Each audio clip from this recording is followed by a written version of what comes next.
business stories for you. Do stay with us.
Well, thank you everyone for staying with us. You're watching the live broadcast of News Prime on Global Television with Uyi Agumofwebe. We begin this second part of the news tonight with business.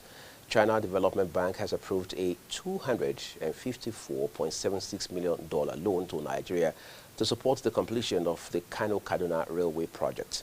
The development comes ahead of a scheduled visit by China's Foreign Minister Wang Yi to the West African nation this week.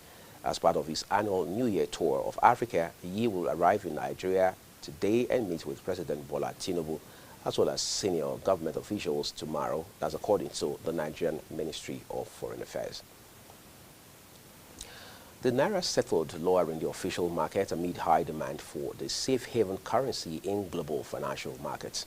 The Central Bank of Nigeria, CBN data showed that the Naira depreciated and settled at 1,538 against the greenback in the official market compared to 1,536 quoted on Monday at the Nigerian Foreign Exchange Market. The Nigerian Naira held steady at 1,660 Naira to the dollar in the black market.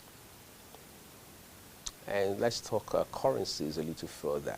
The Chinese yuan weakened to a 16-month low just ahead of the inauguration of U.S. President-elect Donald Trump. The currency, also known as the renminbi, fell by 0.1% to renminbi 7 against the dollar, marking its weakest level since September 2023, as reported by the Financial Times.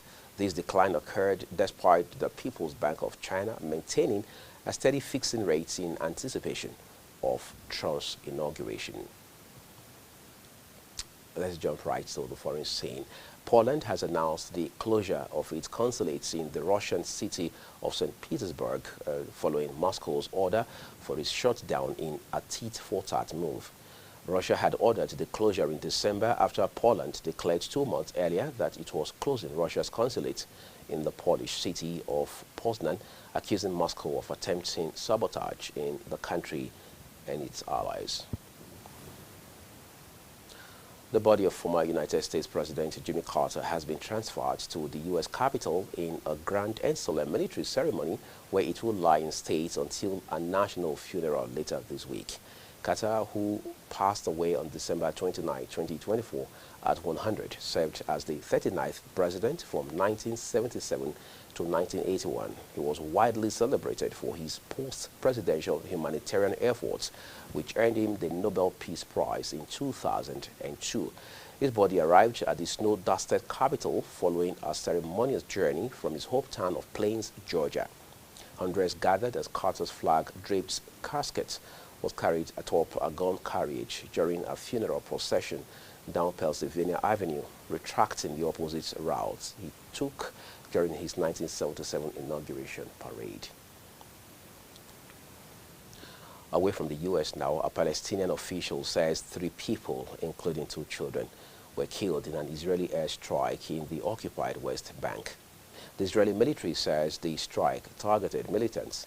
Ahmad Assad, governor of the northern West Bank city of Tubas, says the strike hit the nearby village of Tamun, killing a 23-year-old man and 2 children aged 8 and 10, all from the same family. The Palestinian Foreign Ministry condemned the strike, accusing Israel in a statement of harming civilians under the pretext of targeting militants. Let's bring it closer to home now. John Mahama has taken the oath of office as Ghana's new president in a new ceremony attended by world leaders. Mahama was sworn in at Independence Square in Accra, the Ghanaian capital. The Chief Justice of Ghana, Gertrude Chokonu, administered the oath of office at the event to the new president who takes over from Nana Akufo-Addo, who succeeded him in 2017.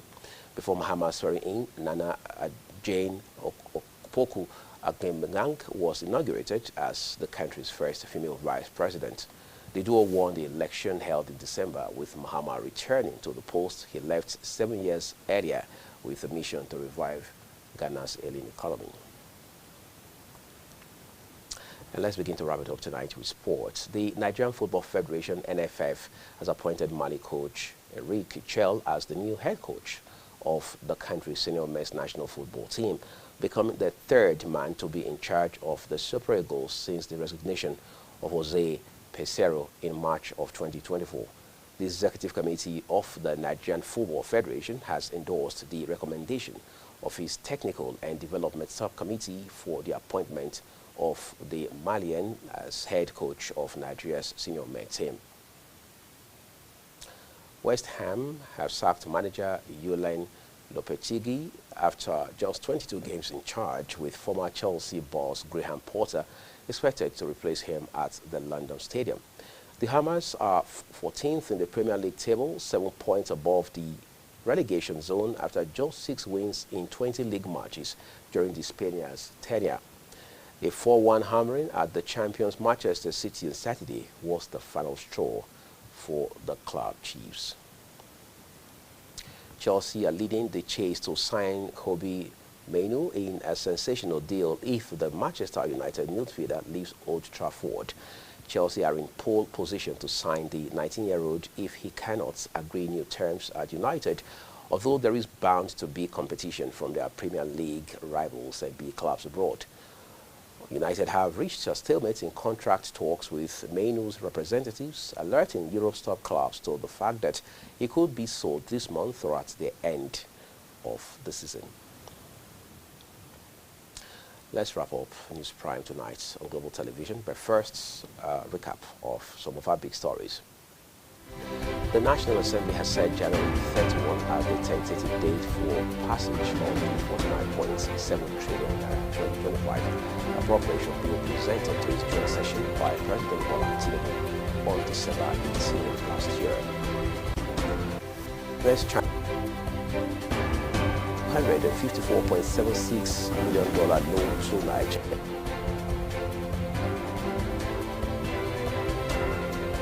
On the foreign scene, Poland has announced the closure of its consulate in the Russian city of St. Petersburg following Moscow's order for its closure in a tit-for-tat move.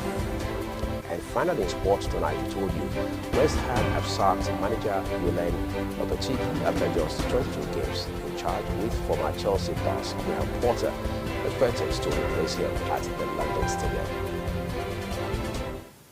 And that's our News Prime for you tonight. Just a quick reminder that Global Television is on DSTV channel 365, start times 276 and free to air on Nightcomsat. We encourage all of our viewers to follow us across all of our social media platforms using at Global TVNG, as well as other handles now showing on your screen.